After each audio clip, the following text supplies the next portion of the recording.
ಅದಕ್ಕೋಸ್ಕರ ಕಡ್ಡಾಯವಾಗಿ ನಿಮ್ಮ ರೆಸ್ಪಾನ್ಸಿಬಿಲಿಟಿ ಸ್ಟೂಡೆಂಟ್ಸ್ ಬಂದಿದ್ದೀರಲ್ಲ, ಗಾಡಿ ಅಂದರೆ ಯಾವುದೇ ಕಾರಣಕ್ಕೂ ನೀವು ಹೊಡಿಬಾರ್ದು. ಆದರೆ ನಿಮ್ಮ ತಂದೆ ತಾಯಿಯವರನ್ನ ಕ್ವಶನ್ ಮಾಡೋದು ನಿಮ್ಮ ಜವಾಬ್ದಾರಿ.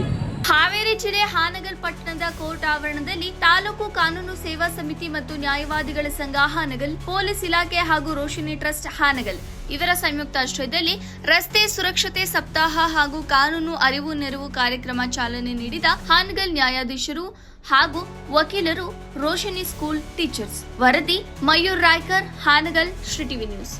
ನಾವು ದಿನನಿತ್ಯ ಸಂಚರಿಸುವಾಗ ನೋಡ್ತೀವಿ ಈ ಒಂದು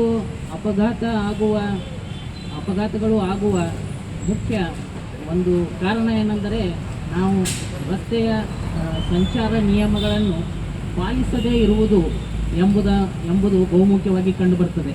ಆ ನಿಟ್ಟಿನಲ್ಲಿ ಸಾಮಾನ್ಯ ಜನರಲ್ಲಿ, ಎಲ್ಲ ಜನರಲ್ಲಿ ಯಾರು ವಾಹನಗಳನ್ನು ಚಲಾವಣೆ ಮಾಡ್ತಾರೆ ಅವರು ಈ ಸಂಚಾರಿ ನಿಯಮಗಳನ್ನು ಪಾಲಿಸುವುದು ಅತ್ಯಗತ್ಯ.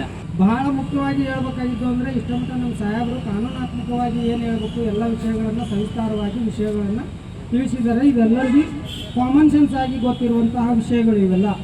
ನಾವು ಹೇಳ್ತೇವೆ ಅಂದರೆ ನಿಮಗಲ್ಲೇ ಅದು ಕಾಮನ್ ಸೆನ್ಸ್ ಆಗಿ ಬೆಳಿಬೇಕು ಅನ್ನೋದು ಒಂದೇ ಒಂದು ಉದ್ದೇಶ. ಅದಲ್ಲದೆ ಇವತ್ತಿನ ಜಗತ್ತಿನಲ್ಲಿ ನಮ್ಮ ರಾಷ್ಟ್ರದಲ್ಲಿ ಯುವಶಕ್ತಿ ಭಾಳ ಇಂಪಾರ್ಟೆಂಟು.